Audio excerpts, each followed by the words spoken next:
1952, the United States was in the middle of a UFO wave unlike anything before.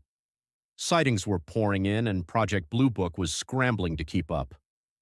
Captain Edward Ruppelt, the man in charge, often wished for something more tangible, some physical evidence, something beyond lights in the sky. He got his wish in September, though perhaps not in the way he imagined.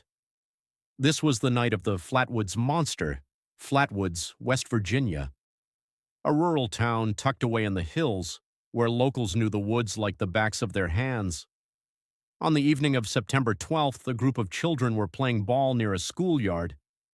Suddenly, they saw something streak across the sky, a glowing pear-shaped object pulsing with red-orange light, descending toward a nearby hillside.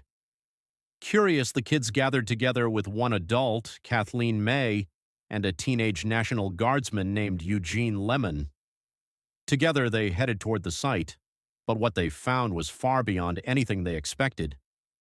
As they approached, a foul mist hung in the air, dark, metallic, and choking. The ground itself seemed to burn with the odor of hot metal.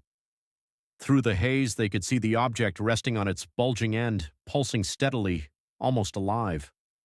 Then came the figure. From the hilltop, a tall shape appeared, with a head that seemed to beam light, smooth in its movements, gliding silently toward them.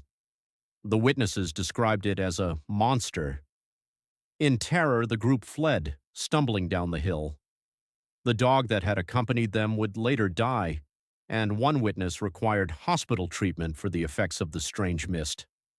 The story quickly spread.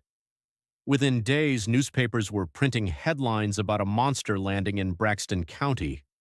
Radio stations in Charleston picked up the story. UFO enthusiasts and writers across the region rushed to investigate. Among them was a young West Virginia writer named Gray Barker, who would later become infamous for his tales of the Men in Black.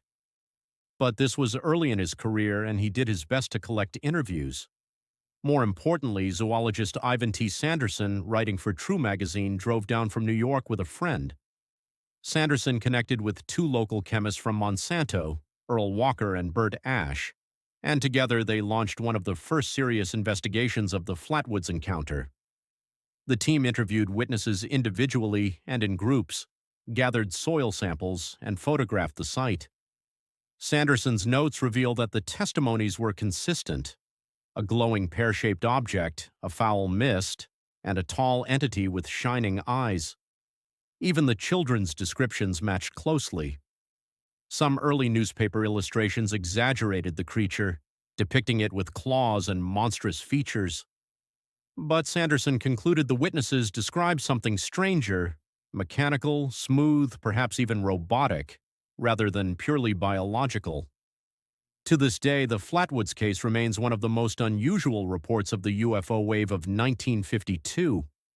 It stands out not as a distant light in the sky, but as a close-range encounter with something that left physical traces, frightened reliable witnesses, and defied easy explanation. So what really happened on that September evening? Was it a misidentified meteor and a case of mass hysteria? Or did the children and Kathleen May truly come face to face with something not of this earth?